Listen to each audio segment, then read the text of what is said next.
Hello, welcome everybody, and welcome San Francisco, welcome Los Angeles. Sorry I can't be there for either, but hope you enjoy the wines. Today we've got a tasting of 12 champagnes, and pretty much going to tour the whole area. I think the only place that we're not going is down into the Aube, but today we're going to start way up at the very top of the map here in Cormorancy. This is with Boulard Boccaire.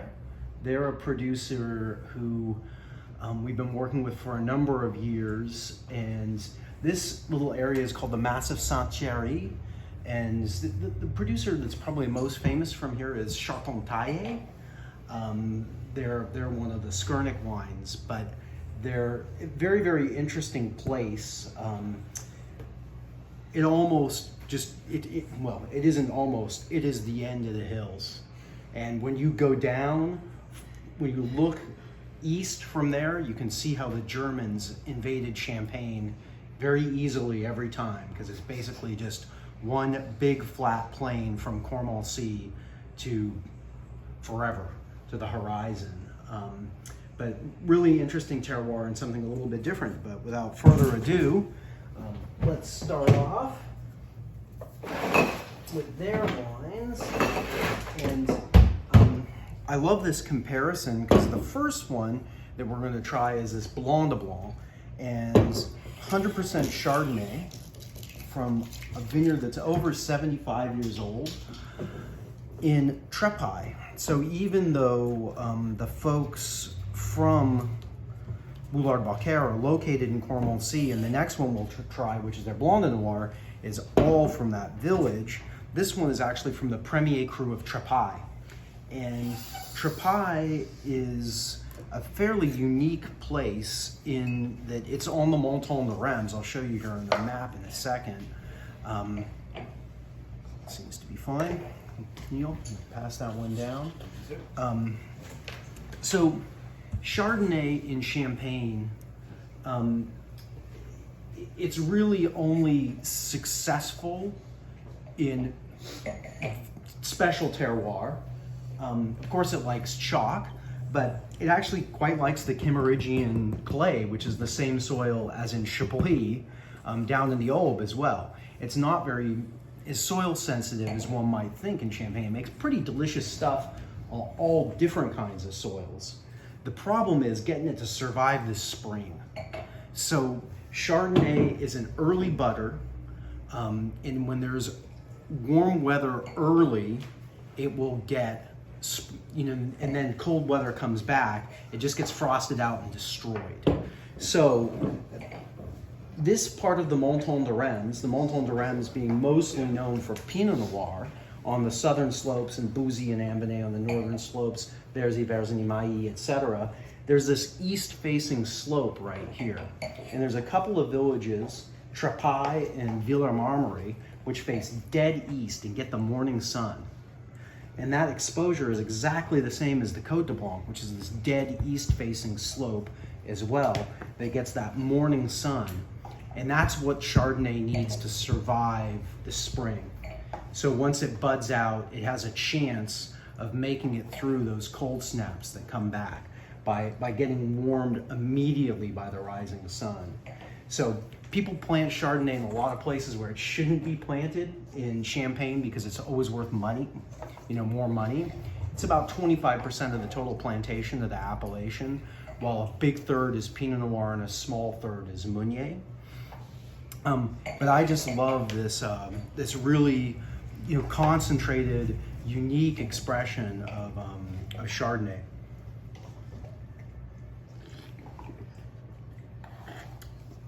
I typically find these to be to have a little bit more stone fruit, and more fruit in general than the Blanc de Blancs from the Côte de Blanc. And this is a really good recommendation for people who have sticker shock on the price of Ruinart. Because Ruinart, they specialize in their Blanc de Blanc in Montagne de Reims Chardonnay. The difference is this is all old vine and all cuvee, while the Ruinart is mostly younger vines and mostly second pressing. So you get a little bit more quality with this at less than half the price. So if people are ticked off about the price of Ruinart, this would be the first thing I'd bring them to. Second one is now going to a 50-50 blend of Meunier and Pinot Noir. And this is all from that village, Cormoncey, right up at the top of the map. And this producer usually does full mallow, and they do, for these cuvées, they're both entirely stainless steel. And it'll be interesting to see the color difference between this and the all Chardonnay one. Yeah, it's pretty light. It's pretty light.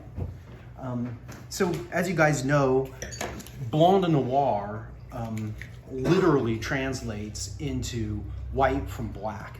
So white juice from black grapes. While Blanc de Blanc is white from white juice from white grapes. And they pull this off in Champagne by using incredibly delicate pressing. For many, many years, the absolute gold standard was the old-fashioned basket press, which you had to hand turn with a pitchfork and the whole bit, because it was just more delicate and extracted less from the skins and less from the pips and bits on the grapes than a bladder press would. But nowadays they also have a new one, which is a diagonal computer-controlled press, which seems to be, win back some of the time that's lost by using that old-fashioned basket press, being so manual, but get the quality that you would get out of it. The only thing is they're really, really expensive. They're like €250,000 euros. So it's a big investment for the producers. What do you think of the difference between these two? Pretty big? Huge difference, night and day. Huge, yeah. But both really clean. Yeah, it's different style. Yeah. Very good. But I really like both of those wines. Both really expressive. I think they've got, especially this one has got a lot of the things that people are looking for when they want an interesting grower with a terroir that's got a story to tell. I mean, this is a different place in Champagne for sure. Yeah, I could get you guys up to stopper those guys. So moving on, the next producer we have is Trudon. And Trudon, Jerome Trudon spent 25 years working at Champagne Louis Roederer. Wow. He's a diploma of enology, so he has a master's level education in winemaking. And he was just one of the real winemakers there doing the work at Roederer for a whole quarter of a century. But his family is from Festany, and Festany is one of the great terroirs in Champagne for Meunier. So Festany is right here. So if you're driving from Epernay, it's about a 25-minute drive. And his family's owned vineyards here for hundreds and hundreds of years. And when his father decided to retire, he decided to come back to the family farm and make the wine at Trudon. And the place, you could eat off the ground. I mean, it's just like, it's one of the most immaculate wineries I've ever been to. And I think since he's primarily working with Meunier, that really pays off. He's just an absolute fanatic for keeping the vineyards clean, for keeping the winery clean, and just making stuff properly. So this is 100% estate. The Emblematis, the next on your sheet, is 70% Meunier and 30% Pinot Noir. It gets about 40% reserves, although that varies depending on the year. Would you mind passing that around, Neil? Love to. And I don't know if any of you guys met him. He and his wife Helene came out to the tent event a couple of times. They're totally sweet people. But he's a real thinker when it comes to the winemaking. A big proponent of stainless steel. The place is, like I say, it's like going into a hall of mirrors. The tanks are so clean, you know. You just it's like a fun house with you know, I see Fat Gary walking by everywhere I go on the side of the tanks. But you know, I think for people who are afraid of Meunier, you know, this is a great one to turn them on to say, hey, you know, if you're still you're grappling with understanding Meunier, check out Jerome Trudon, and the next one we'll have from him is actually 100% Meunier, and instead of calling that Blanc de Noir, he calls it the monochrome. You know, the one color, but you know, with his super detail oriented and clean approach to winemaking, I think that it's a great introduction to the style.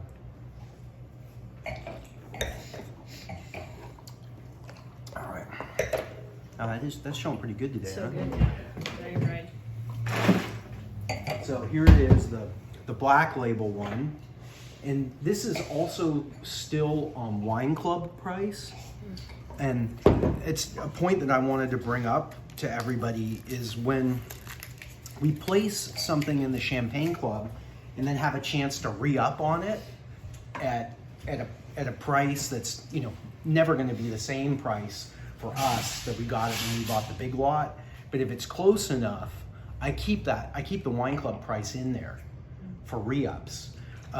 So if it's something to point out to customers who are in the Champagne Club, or if you know that the customers in any of the clubs and they're shopping for wines, you know, discounts are often available on, you know, maybe 8-10 different champagnes. They're just kicking it out there on the shelf.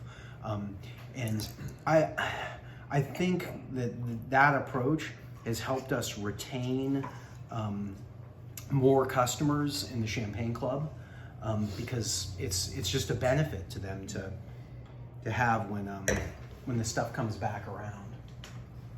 So for the monochrome, he selects older parcels. His oldest parcel is used for making red wine for the rosé, which we'll taste next. But this is about half and half clones and massals. So half of it is past that, you know, 1976 watermark that we've talked about in the past. 1976 is thought of as being the last vintage of the massals, because there was a big subsidy that was put out in the 70s by the Committee Champagne to get rid of bad clones in Champagne. So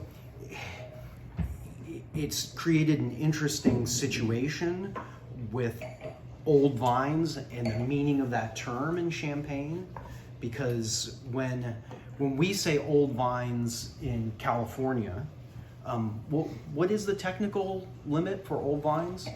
None? None? Yeah, so there's none. So it's just 2 words. I mean, in Champagne, when people say old vines, legally, it means they have to be over 25 years old, which isn't that old. But culturally, nobody says old vines who's serious unless they mean old massals. So pre-1976, old massal selections as opposed to the cleaned up clones. They had a huge problem region-wide with selections, old massal selections that were only selected for quantity and early ripening. So you can imagine if you're in the business of just growing grapes to sell them, what do you want? You're selling them by the kilo. You want a lot of grapes. Well, it's a cold place with unreliable weather, so what else do you want? You want it to ripen early so you can get it off of the vine before the rains come.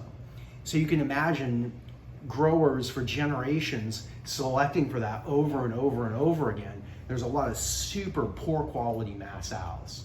They offered free money to grub out those Massals and replant them with good clones. The only people that kept their Massals were the people that had the best ones, the best quality. So they said, no, we don't want the free money for these parcels. We're going to keep these because these are excellent, excellent, excellent quality. So you get a real double whammy when you talk about old vines in Champagne. What did you guys think about the comparison between the two? So good. It's so different. So with the next one, the Rosafield, this is again entirely Meunier. Now Jerome Trudon is a believer in being real flexible when it comes to malolactic. When I first went to Champagne, people were absolutely dogmatic about mallow. Like basically, the people who blocked the mallow would say that the people who allowed the mallow to happen were just basically devils that were letting bacteria go wild in their wine. And the people who did the mallow would say that the people who were blocking it were basically devils that were just sulfuring the wine to death. So